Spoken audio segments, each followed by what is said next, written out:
list all the things that you aren't willing to give up for the dreams that you have. And that is what the person who will beat you is willing to give up. If you think about the difference between winners and losers, winners define themselves by what they made happen, and losers define themselves by what happened to them. When your friends start to say you've changed, it's because they don't know how to say you've grown. And because they see so few people who have, so it makes sense that they don't have that. So I see that as a lack of skill, not malice. Like, it's not that they're bad people, they just don't even know it because so few people do change. I love this question, which is, what would you do if you weren't afraid? It's an interesting paradox that the energy it requires to start doing something is way more than the energy required to continue doing the thing. It won't get harder. Like, this is the hardest part. And so if you can just make it through this, everything else is downhill. It's not that the things that the dragons are going to slay aren't going to get bigger. They are. But you become so much more equipped to slay them back. And you have so many more allies. You have people in the stands cheering for you. You have the audience. You have all of these other things that are behind you. But at the beginning, it's just you with a stick against a bear. And arguably, that fight is a harder fight to win than beating a dragon when you have a nuclear bomb and 6 nations behind you. And so it's not even like the size of the hardship. It's just also the resources and how few of them you have, and how so much of the beginning is literally burning the one thing you have, which is time, because you have no leverage. You don't have the money to pay other people to help you. You don't have the resources to go. No one can learn it for you. It's like there's a lot of the things that we care about a lot. Like, no one can work out for you. It doesn't matter how much money you have. No one can learn skills for you. And so in the early days, like, it feels so painful because you're like, you look around to see who can help you, and then you're like, it's me again. Those early days, that little trench winning in the weeds, oftentimes gives you these huge advantages later on because you have more context than anyone else. And so rather than lament them and hate the fact that you're going through it, remembering that these will be arrows that you put in the quiver that you're going to be using to slay the future bigger dragons. And so expecting it to be easy is what makes it much harder than it ever is. Every single difficult thing that you do is kind of like a massive wall that you need to get over. And you go, wow, I'm so glad that I've got over that wall. And, you know, think about how many other people are going to fall at that wall there. Trying to assume that I need perfect conditions in order to start. Because, I mean, starting is the perfect condition. Like, whatever condition that you're in, that you start, was the perfect condition. What's wild about the fear that people have when they're starting out is that they say things like, I have nothing going for me. I have no advantages. I have nothing to my name. I have no money. I have no network. I have no resources. But it also means that you have nothing to lose, which makes you incredibly dangerous. And I think people wildly underestimate how many shots on goal you can take when you have nothing to lose. Whereas when someone has something to lose, they have to be more and more selective about the shots they take. And so you have the perfect conditions for taking risk, because the worst case scenario is baseline, is where you're currently at. Correct. Yeah. And so that your means, downside is this. which means that it's like going to the casino and playing craps, but they say that you can just keep playing until you win. But people are afraid to roll. But I love this question, which is, what would you do if you weren't afraid? And I love thinking about that when I'm thinking about big life decisions. Like, what would I do if I weren't afraid? And what would I do if I knew I couldn't fail? And fear is a mile wide and an inch deep. And so it looks like this ocean that you're going to step into and drown. But as soon as you step into it, you realize it was not that deep at all, and you can keep walking through it. And I just love that visual, because a lot of times when it's like we have this anxiety around this big decision we have to make, if you actually take the step and realize that it's not death, you're not going to drown immediately. There's plenty of other steps you can take from there, even if you get a little wet. So there's a lot of people who say, like, do the work. And in Gym Launch, and it's continued into our stuff today, but do the boring work is what we call it. And boring is what makes you rich. The boring activities, it's the double checking the emails. It's writing the follow-up sequence that you really don't feel like writing. And honestly, just getting it done will make you significantly more money than not getting it done. And so it's like, it's Michael Phelps talks about this too, with swimming, like just laps after laps after, like, he doesn't even have the variety of like different moves or different, like, it's just laps, just sheer volume of work. And I call it the Rocky cutscene, and almost every successful person that I have ever encountered has gone through not a month or a year, but many years of doing work without reward, where they have to do things that other people find boring, and they have to sacrifice things that everyone finds interesting, that most people want to do during that entire season of their life. And they basically sacrifice a season of other things that they would prefer to do stuff that they would not prefer to do because of the one thing they want most. And that's the Rocky cutscene. And instead of lasting 5 minutes, it just usually lasts 5 or 10 years. Even now, it's still something that I struggle with, realizing that now isn't forever. The thing that you're doing right now doesn't need to be forever. It's not forever. Yeah. There's this huge time delay between when we start behaving in a way that a winner behaves and when we start winning. And the problem is that the bigger the mountain you're trying to climb, the bigger the W you're trying to get, typically the more delayed it is. Longer between, the lag. Yeah, between when you start behaving like a winner and when you start being a winner.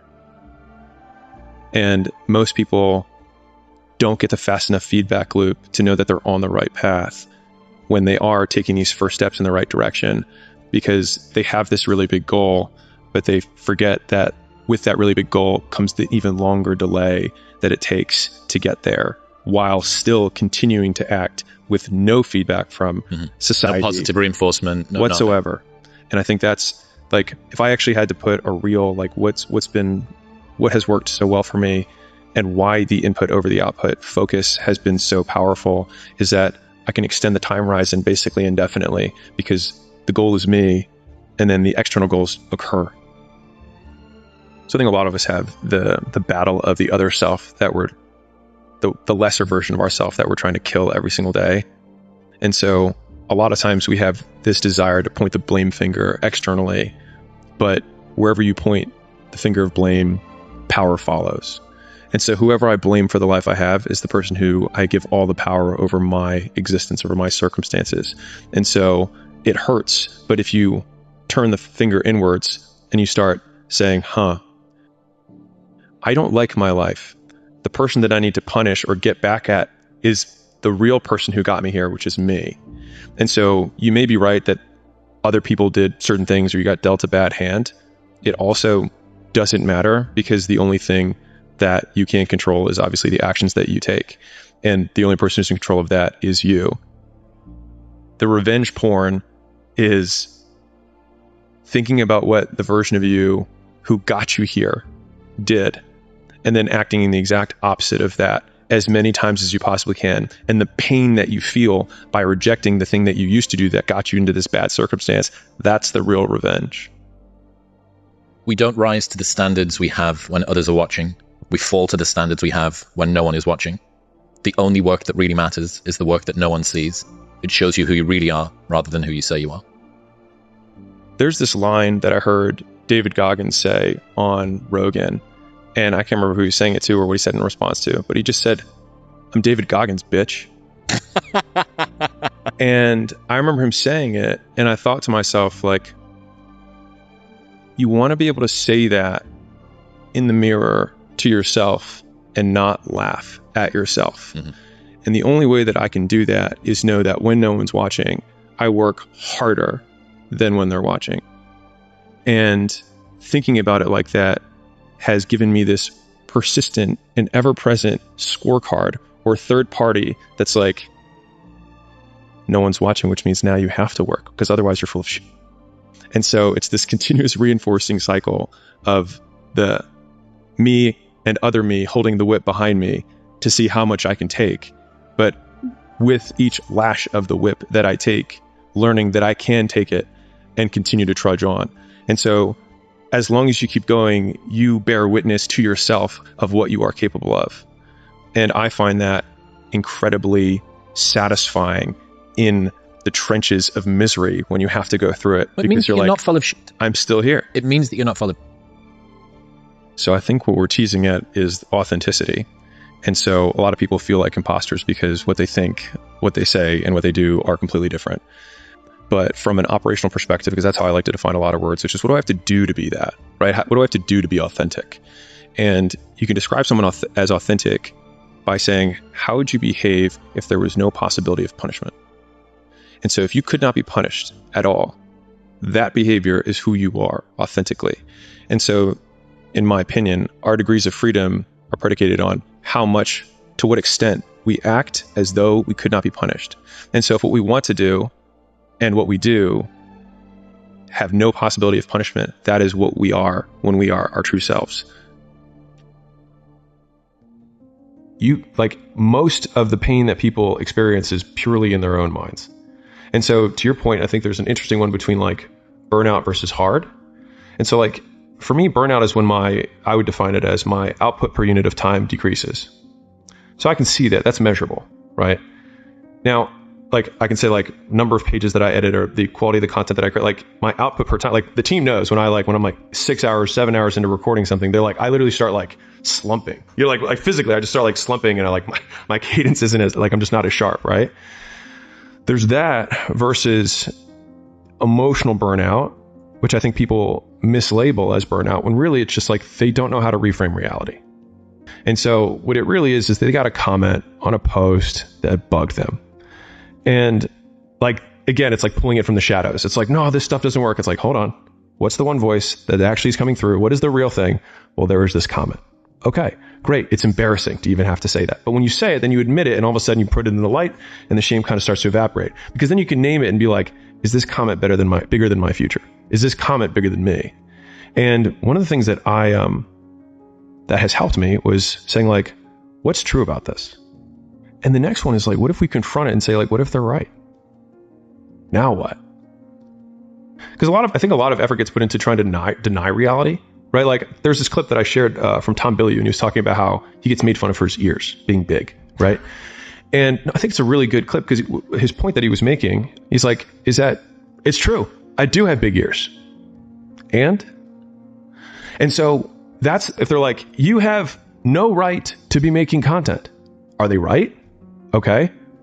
And I'm still going to do it anyways. Because the thing is like, I can still do the things that create success and not deserve it and still get it. And that actually felt very powerful for me, because it was like, I don't have to deserve the success. I can still just do the stuff that gets it. It's like, you don't have to deserve the girl, but you can still do the things that get her. And do you deserve her when you have her? I don't know. Who knows? I hate the word deserve to begin with, right? Yes. But like, that has been super powerful for me, which is like, what if they're right? And because a lot of people they spend so much effort trying to fight the fact that the comments might be right. This might have been a fucking terrible thumbnail. Yep. You know what? This might have been a boring video. This post might have been regurgitated content. This post might have been inspired too closely by someone else's post, right? What if they're right? And does it make me a piece of shit? What if it does? And being an asshole is a weak person's idea of strength. Complaining is their connection. Never let yourself be held back by other people's fears. People criticize what they're afraid to do themselves because bold action reminds them of their own inaction. If you're afraid to be criticized, why do you care about the opinions of those who are too timid to do it themselves? If you are the criticizer, does tearing down someone who has the courage you lack make you better?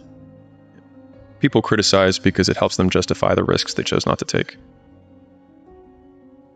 in the hopes that it will dissuade you from doing it so that you can be in the exact same position as them, which then justifies that they made the right call.